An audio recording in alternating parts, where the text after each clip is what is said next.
नमस्कार साथियों। तो आज हम बात करेंगे समांतर क्रम संयोजन के बारे में। श्रेणी क्रम संयोजन तक हमने पिछले वीडियो में चर्चा कर ली थी। उससे आगे बात करते हैं तो समांतर क्रम संयोजन का और उसके आगे वाले टॉपिकों के बारे में आज चर्चा करेंगे। तो श्रेणी क्रम संयोजन के अंदर हमने सीखा था कि पहले तार का दूसरा सिरा और दूसरे तार का पहला सिरा आपस में जुड़े हुए होते हैं और दूसरे तार का दूसरा सिरा और तीसरे तार का पहला सिरा आपस में जुड़े हुए होते हैं। इस प्रकार का जो संयोजन होता है वो श्रेणी क्रम संयोजन कहलाता है। लेकिन बात करते हैं यदि समांतर क्रम संयोजन के बारे में कि समांतर क्रम संयोजन में किस प्रकार तारों को जोड़ा जाता है और समांतर क्रम संयोजन के सूत्र व्युत्पन्न करने की क्या पद्धति है और किस प्रकार से सूत्र व्युत्पन्न किया जाता है। तो आइए बात करते हैं समांतर क्रम संयोजन के बारे में। तो हम बात कर रहे हैं अब समांतर क्रम संयोजन के बारे में। समांतर क्रम संयोजन प्रतिरोधों के संयोजन के बारे में अपनी चर्चा चल रही थी, जिसमें अपना अगला जो टॉपिक है वो समांतर क्रम संयोजन है। अब यदि हम तारों को समांतर क्रम संयोजन में जोड़े, इसकी परिभाषा के बारे में यदि हम चर्चा करें तो कोई भी चालक तार लेते हैं। हमने क्या किए, 3 चालक तार ले लिए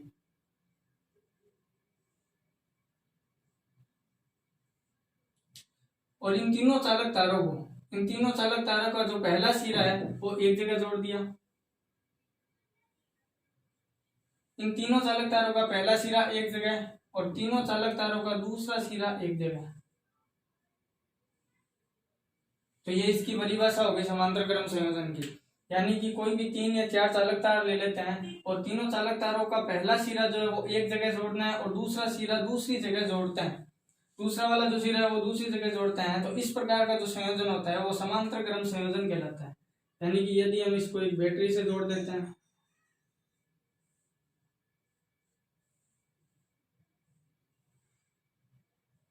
अब इसमें हम क्या करते हैं, धारा प्रवाहित कर देते हैं, प्लस वाला माइनस वाला और प्लस से माइनस की ओर धारा की क्या होगी, दिशा होगी। तो समांतर क्रम संयोजन की यदि परिभाषा की चर्चा करेंगे कि परिभाषा किस प्रकार से, तो समांतर क्रम संयोजन में तारों का जो पहला सिरा होता है उसको एक जगह जोड़ा जाता है और दूसरा सिरा दूसरी जगह जोड़ा जाता है। इस प्रकार का जो संयोजन होता है वो समांतर क्रम संयोजन कहलाता है। और समांतर क्रम संयोजन में तार के दोनों सिरों पर विभवांतर का मान समान रहता है, लेकिन तीनों प्रतिरोध तारों में तीनों चालक तार जो होते हैं उनमें धारा का मान अलग अलग चलता है। यानी कि इन तीनों प्रतिरोध तार जो है अपने पास, यहाँ पर प्रतिरोध R1 है, ये R2 है और ये क्या हो गया R3। यहाँ पर धारा का मान तो अलग अलग है, यहाँ पर I1 धारा हो गई, यहाँ पर I2 हो गई और यहाँ पर क्या हो गई I3 हो गई।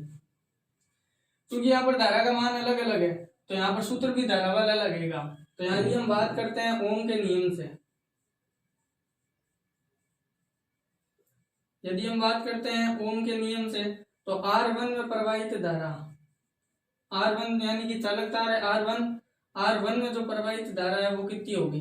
तो ओम के नियम से यदि हम धारा वाला सूत्र लगाते हैं तो I1 बराबर हो जाएगा V/R1। अब ये V/R कैसे आया, तो V बराबर क्या होता है IR और R गुणा का किस में आ जाएगा, यदि I का मान निकालना तो गुणा का भाग में आ गया तो I बराबर क्या हो गया V/R हो गया। इस प्रकार से अपने को सूत्र निकाल सकते हैं। पिछले वाले श्रेणी क्रम संयोजन के अंदर क्या था, धारा का मान तो समान चल रहा था लेकिन विभवांतर का मान अलग अलग चल रहा था। तो जिसका मान अलग अलग चलता है उसी का सूत्र यूज में लेते हैं। यहाँ पर अपने धारा का मान अलग अलग चल रहा है इसलिए धारा वाला सूत्र लगा रहे हैं, लेकिन पिछले श्रेणी क्रम संयोजन के अंदर अपने जो था वो विभवांतर का मान अलग अलग चल रहा था, इसलिए हमने विभवांतर वाला सूत्र प्रयोग में लिया था। तो R1 में प्रवाहित धारा I1 बराबर V/R1। इसी प्रकार बात करते हैं R2 में प्रवाहित धारा बराबर क्या हो जाएगा I2 बराबर V/R2। R3 में प्रवाहित धारा क्या हो जाएगी, तो हो जाएगी I3 बराबर V/R3। इसको दे देते हैं समीकरण नंबर 1, 2 और 3। अब तीनों समीकरणों को हम प्लस कर देते हैं। तो यहाँ पर लिखेंगे समीकरण 1 + 2 + 3। अब जैसे ही समीकरणों को जोड़ते हैं तो दायां वाला पक्ष जोड़ेंगे और बायां वाला पक्ष आपस में जोड़ेंगे, दायां वाला दाएं वाले के साथ और बायां वाला बाएं वाले के साथ। तो यहाँ पर जोड़ेंगे I1 + I2 + I3 बराबर चल रहा है V/R1 + V/R2 + V/R3। तो यहाँ पर धारा का मान अलग अलग है, लेकिन हम यहाँ पर क्या करेंगे, कुल धारा मान लेंगे। माना कुल धारा हमने मान ली I, कुल धारा हमने क्या मानी I। इन सारों को जोड़कर हमने कुल धारा मान ली I1 plus I2 plus I3। इन तीनों का मान हमने क्या मान लिया, I मान लिया। तो इन तीनों की जगह हम क्या लिख सकते हैं, खाली I लिख सकते हैं। I बराबर आ गया V/R1 plus V/R2 plus V/R3। अब इधर हम देखते हैं तो ऊपर V कॉमन आ रहा है, तो V कॉमन ले लिया, V से V कैंसिल, तो 1 बच गया, 1/R2 प्लस 1/R3। यहाँ पर आ गया I बराबर V। और V का यदि हम I बराबर आ गया V 1/R1 plus 1/R2 plus 1/R3। और यहाँ पर I का सूत्र क्या होता है, V/R बराबर आ जाएगा V 1/R1 plus 1/R2 plus 1/R3।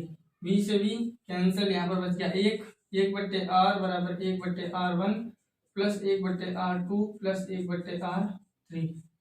यदि हम इस सूत्र की चर्चा करें कि समांतर क्रम संयोजन में तुल्य प्रतिरोध ज्ञात करने का कौन सा सूत्र है, तो यही है समांतर क्रम संयोजन के तुल्य प्रतिरोध ज्ञात करने का सूत्र। 1/AR बराबर 1/R1 plus 1/R2 plus 1/R3। तो इसमें किस प्रकार से अपने को क्वेश्चन पूछा जाएगा, इसमें पूछा जाएगा कि समांतर क्रम संयोजन में प्रतिरोधों के संयोजन में यदि हम बात करते हैं समांतर क्रम संयोजन की, तो समांतर क्रम संयोजन में तुल्य प्रतिरोध ज्ञात करने का सूत्र व्युत्पन्न करो, तब अपने को ये वाला मेथड यूज करना है। आंसर के अंदर ये वाला मेथड यूज करेंगे तो कोई भी दिक्कत अपने को नहीं होने वाली। अब हम आगे बात करते हैं, आगे वाला नेक्स्ट टॉपिक है अपने पास विद्युत धारा का तापीय प्रभाव। तो विद्युत धारा का तापीय प्रभाव क्या होता है उसके बारे में बात करते हैं।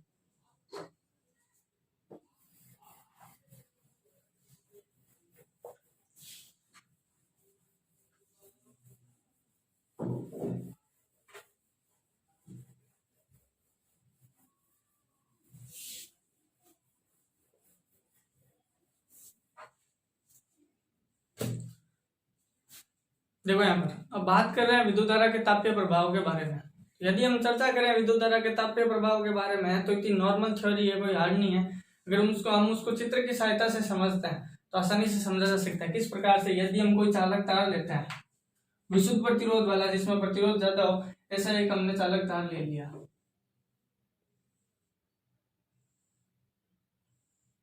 अब इस चालक तार को हमने बैटरी से जोड़ दिया।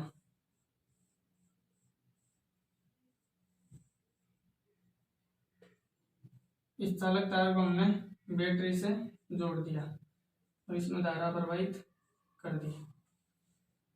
अब हम तो जानते हैं कि बैटरी के अंदर जो रासायनिक ऊर्जा होती है, बैटरी के अंदर कौन सी ऊर्जा होती है, रासायनिक ऊर्जा। तो किसी भी विशुद्ध प्रतिरोध चालक तार को बैटरी से जोड़ा जाता है तो बैटरी में उपस्थित जो रासायनिक ऊर्जा होती है वो इस प्रतिरोध में, इस चालक तार में जो मुक्त इलेक्ट्रॉन पाए जाते हैं, क्योंकि हमने पढ़ा था कि चालक तार जो होता है वो परमाणुओं से मिलकर बना हुआ होता है। परमाणु के बाह्यतम कक्ष में मुक्त इलेक्ट्रॉन पाए जाते हैं और उन मुक्त इलेक्ट्रॉनों को गति कहाँ से मिलती है, तो ये जो रासायनिक ऊर्जा होती है वो इन मुक्त इलेक्ट्रॉनों के गतिज ऊर्जा में सहायक होती है। यानी कि इस रासायनिक ऊर्जा का जो रूपांतरण होता है वो इन इलेक्ट्रॉनों की गतिज ऊर्जा के रूप में होता है। तो ये जो इलेक्ट्रॉन होते हैं वो आपस में गति करते हैं, तो ये इलेक्ट्रॉन गति करेंगे इस चालक तार के अंदर। इस चालक तार के अंदर जो मुक्त इलेक्ट्रॉन पाए जाते हैं वो गति करेंगे। ये जो रासायनिक ऊर्जा होगी वो इनकी गतिज ऊर्जा में रूपांतरित होगी। इसके कारण ये इलेक्ट्रॉन जो होंगे वो इधर की ओर गति करेंगे और जैसे इधर की ओर अंदर गति करने लगेंगे तो इस चालक तार में उपस्थित जो परमाणु है वो परमाणु इन इलेक्ट्रॉनों से टकराएंगे। ये जो इलेक्ट्रॉन है ये इन परमाणुओं से टकराएंगे और इन परमाणुओं से टकराने से इनके गतिज ऊर्जा में श्रेय होने लगेगा और गतिज ऊर्जा में श्रेय होने से निरंतर ताप बढ़ता रहेगा और ताप बढ़ने के कारण वो जो विशुद्ध प्रतिरोध वाला चालक तार है वो गर्म होने लगता है। या कोई भी हम विद्युत परिपथ में किसी भी विशुद्ध प्रतिरोध को जोड़ते हैं तो जो भी चालक होता है वो गर्म होने लगता है। जैसे हम विद्युत पंखे की बात करें तो पंखा अगर हम निरंतर चलाते रहें तो वो भी गर्म होना स्टार्ट हो जाता है। जैसे हम यदि हीटर की बात करें, विद्युत इस्त्री की बात करें तो वो किस प्रकार से गर्म होती है, गर्म होने के पीछे रीजन क्या है उसका, तो इसके अंदर क्या होता है, विद्युत हीटर में नाइक्रोम की तार लगी होती है जिसका प्रतिरोध बहुत ज्यादा होता है और प्रतिरोध ज्यादा होने की वजह से उसमें विद्युत ऊर्जा का जो रूपांतरण है वो पूरा का पूरा उष्मा ऊर्जा में हो जाता है। यानी कि उसके अंदर विद्युत धारा गति नहीं कर पाती, उसके अंदर बाधा उत्पन्न होती है। प्रतिरोध ज्यादा होने के कारण ये जो विद्युत ऊर्जा होती है वो धीरे धीरे उष्मा ऊर्जा में रूपांतरित हो जाती है। यानी कि इस स्रोत की किसी भी विशुद्ध प्रतिरोध, यदि किसी भी विशुद्ध प्रतिरोध वाला जो चालक तार है यदि उसको किसी भी स्रोत से जोड़ दिया जाए तो उस स्रोत की जो संपूर्ण ऊर्जा होती है वो उष्मा ऊर्जा में रूपांतरित हो जाती है और यही विद्युत धारा का तापीय प्रभाव कहलाता है। तो कहने का मतलब ये था कि ये तापीय प्रभाव अपने ध्यान में आई कि तापीय प्रभाव क्या होता है। यदि हम बात करते हैं कि तापीय प्रभाव से जो उत्पन्न उष्मा हुई वो किस प्रकार से उत्पन्न हुई, वो जो उत्पन्न उष्मा है वो किस प्रकार से उत्पन्न हुई। तो यदि हम किसी चालक तार लेते हैं, आर प्रतिरोध वाला हमने चालक तार लिया, आर प्रतिरोध वाला हमने चालक तार लिया जिसके अंदर हमने आई धारा प्रवाहित की, और आई धारा प्रवाहित करने के कारण उसमें विभवांतर V उत्पन्न हो गया। और यदि t समय में Q आवेश प्रवाहित होता है, यदि t समय में Q आवेश प्रवाहित होता है तो उसमें किया गया कार्य कितना होगा। यदि हम बात करते हैं t समय में Q आवेश प्रवाहित होता है तो उसमें जो किया गया कार्य होगा वो विभवांतर और आवेशों के गुणनफल के बराबर होगा। यानी कि हम कह सकते हैं कि वो जो है वो विभवांतर और आवेशों के गुणनफल के बराबर होगा। तो यहाँ पर हम लिख सकते हैं कि W बराबर क्या होता है, Q इंटू V। लेकिन हम तो जानते हैं कि W बराबर अपने पास है Q इंटू V, लेकिन Q बराबर क्या होता है, Q बराबर तो होता है I इंटू T इंटू क्या आ गया V। तो W बराबर आ गया VIT। अब यहाँ पर ये जो मान आया है वो W का आया है, और W को हमने कार्य कहा था, लेकिन अगले पार्ट में हम चर्चा करेंगे कि कार्य क्या है, ऊर्जा है। तो कार्य ऊर्जा है, लेकिन इस ऊर्जा का जो रूपांतरण हुआ है वो किसमें हुआ है, वो उष्मा में हुआ है। ये जो निवेशित ऊर्जा है, ये जो निवेशित ऊर्जा है वो पूरी की पूरी उष्मा में परिणित हो जाती है। तो वो पूरी की पूरी उष्मा में परिणित होगी, यानी कि H मतलब होता है हीट मतलब होगी उष्मा। ये पूरी की पूरी जो निवेशित ऊर्जा है वो उष्मा में रूपांतरित हो जाती है। इसलिए हम कह सकते हैं कि H बराबर भी क्या होता है, VIT। लेकिन V बराबर क्या होता है, V बराबर तो IR होता है, तो V की जगह हम IR लिख सकते हैं, तो IR इंटू IT। क्योंकि ओम के नियम से हम जानते हैं कि V बराबर क्या होता है, IR होता है। तो यहाँ पर H बराबर क्या आया, I से I की मल्टीप्लाई कराई तो I स्क्वायर RT। तो H बराबर क्या होता है, I स्क्वायर RT आ गया। अब यहाँ पर ये जो H बराबर I स्क्वायर RT आया है, यही अपने पास जूल का तापन नियम है। इसके बारे में यदि हम बात करते हैं कि जूल का तापन नियम क्या है, क्योंकि परीक्षा में कई बार क्वेश्चन पूछा जाता है कि जूल के तापन नियम को समझाइए। तो जूल का तापन नियम पूरा का पूरा इस एक फॉर्मूले पर आधारित है। इसमें कुछ सीखने लायक या कुछ याद करने लायक बात या नहीं है। यदि हम एक सूत्र के बारे में चर्चा करें, H बराबर क्या होता है, H बराबर होता है I स्क्वायर RT। अब यहाँ पर ये जो लाइन लिखनी है, वो लाइन क्या लिखनी है, वो सबसे पहले हम लिखेंगे कि उस प्रतिरोध तार में उस विद्युत प्रतिरोध वाला जो तार है,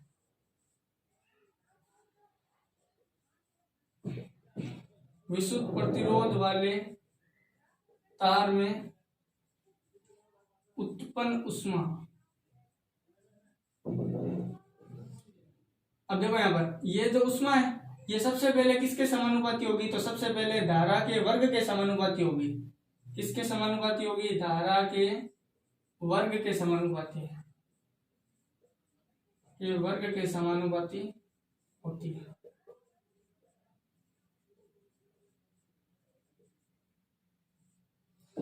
तो विद्युत प्रतिरोध वाले तार में उत्पन्न उष्मा जो है वो धारा के वर्ग के समानुपाती होती है। दूसरा वाला पॉइंट यदि हम देखते हैं कि यही उत्पन्न उष्मा किसके समानुपाती होती है, प्रतिरोध के। आर मतलब क्या हो गया, प्रतिरोध हो गया।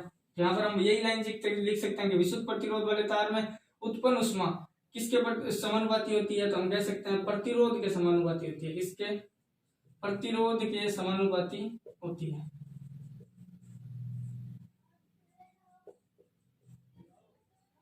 तीसरे वाले नियम की बात करें तो यही जो उष्मा है वो किसके समानुपाती होगी, तो वो समानुपाती होगी समय के। तो हम लिख सकते हैं किसके समानुपाती होती है, समय के समानुपाती होती है। और ये तीनों लाइन लिखने के बाद ही यही अपना जूल का तापन नियम है। यही जूल का तापन नियम यही कहता है कि यही जूल का तापन नियम है। यदि जूल के तापन नियम के बारे में पूछे अपने से कि जूल का तापन नियम क्या है, तो जूल के तापन नियम यदि अपने को एक फॉर्मूला याद है, ये वाला यदि एक फॉर्मूला याद है तो इसको देखकर हम तीनों पॉइंट आसानी से बना सकते हैं, कोई दिक्कत वाली बात नहीं होगी। तो यही अपना जूल का तापन नियम है। जूल के तापन नियम के बारे में इतनी चर्चा ही अपनी किताब में दी हुई है। अगले वाले टॉपिक के बारे में बात करते हैं। आगे वाला टॉपिक अपने को दे रखा है विद्युत शक्ति के बारे में, कि विद्युत शक्ति क्या होती है। तो आइए चर्चा करते हैं विद्युत शक्ति के बारे में। यदि हम बात करें विद्युत शक्ति की, तो किसी भी परिपथ के अंदर, यदि किसी भी परिपथ के अंदर 1 सेकंड समय में, ये प्रति सेकंड समय में धारा प्रवाहित करने में जो कार्य किया जाता है वही क्या कहलाता है, विद्युत शक्ति कहलाता है।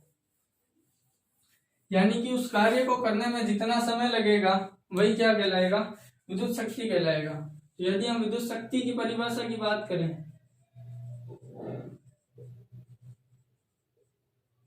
विद्युत शक्ति की परिभाषा की बात करें तो किसी भी विद्युत परिपथ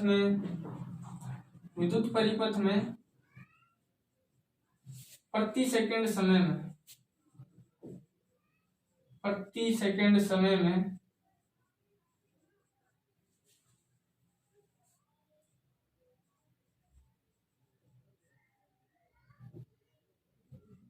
किया गया कार्य क्या कहलाता है? विद्युत शक्ति कहलाता है।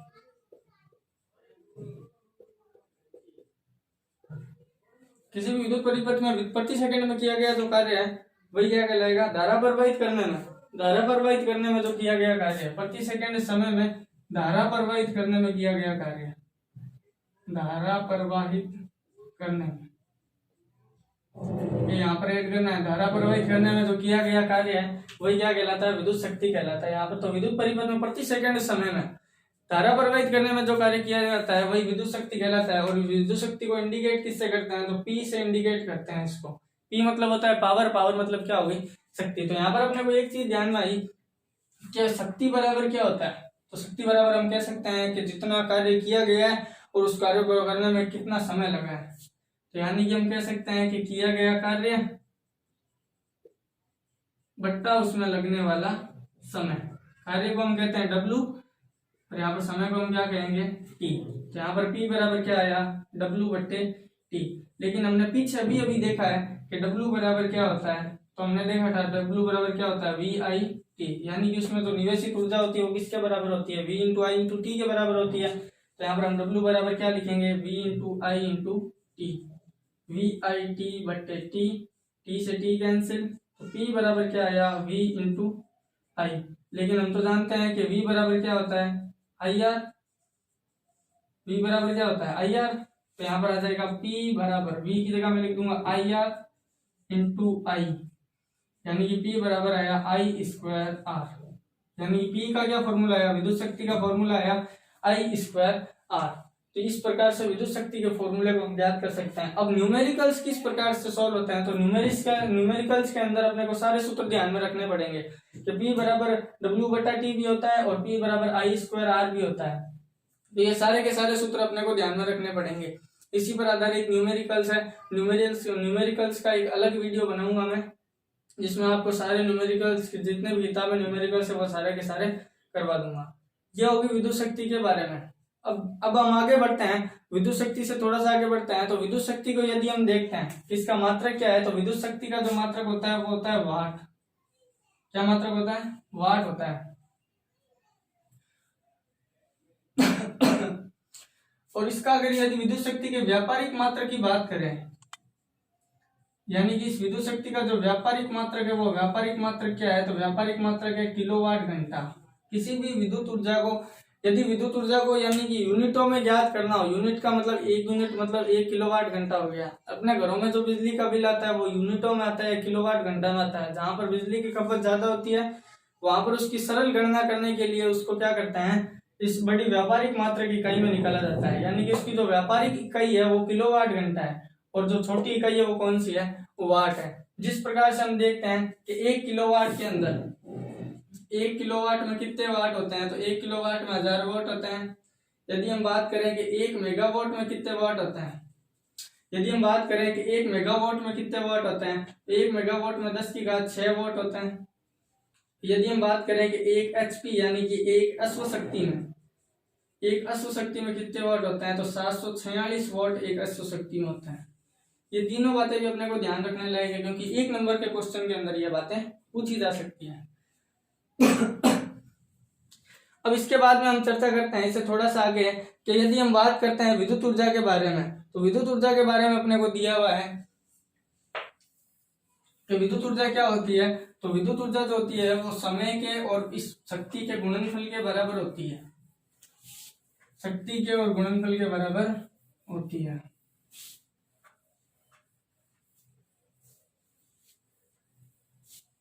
इस प्रकार से अब विद्युत शक्ति जो है वो अलग है, ये विद्युत ऊर्जा अलग है। विद्युत शक्ति की हमने चर्चा कर ली थी। विद्युत ऊर्जा की बात करते हैं तो विद्युत ऊर्जा बराबर क्या होता है, तो विद्युत ऊर्जा बराबर होता है P इंटू टी, यानी कि शक्ति और समय के गुणनफल के बराबर होती है ये जो विद्युत ऊर्जा होती है। इस विद्युत ऊर्जा का व्यापारिक मात्रक अपने को दे रखा है किलोवाट घंटा, और 1 किलोवाट घंटा में कितने जूल होता है, क्योंकि ऊर्जा जो होती है वो हमेशा ऊर्जा का मात्रक क्या होता है, जूल होता है। नेक्स्ट लेसन में हम पढ़ेंगे कि ऊर्जा का मात्रक जूल होता है, और कार्य क्या है, ऊर्जा है, यानी कार्य का मात्रक भी जूल होता है और ऊर्जा का मात्रक भी क्या होता है, जूल होता है। यदि हम बात करें कि 1 किलोवाट घंटा में 1 किलोवाट घंटा में कितने जूल होते हैं, तो हम क्या करेंगे, इसको थोड़ा सा सोल्व करते हैं कि 1 किलोवाट में कितने वाट होते हैं, तो 1 किलोवाट में 1000 वाट होते हैं। 1 घंटे में कितने मिनट, 60, और एक मिनट के अंदर कितने सेकंड, तो 60 सेकंड होता है।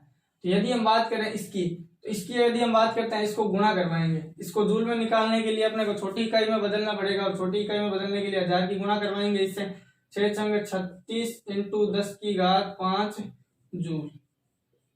तो यहाँ पर यदि हम इसको जूल के अंदर निकालते हैं तो 36 इंटू 10 की घात 5, तो 1 किलोवाट घंटा के अंदर जो जूलों की संख्या होती है वो कितनी होती है, 36 इंटू 10 की घात 5 जूल होगी। इसके बाद में न्यूमेरिकल के बारे में यदि हम चर्चा करेंगे तो नेक्स्ट वाले वीडियो में बात करते हैं। अभी तक के लिए इतना ही। यदि आपको ये वीडियो अच्छा लगा है तो चैनल को लाइक करें, शेयर करें और सब्सक्राइब करें। धन्यवाद।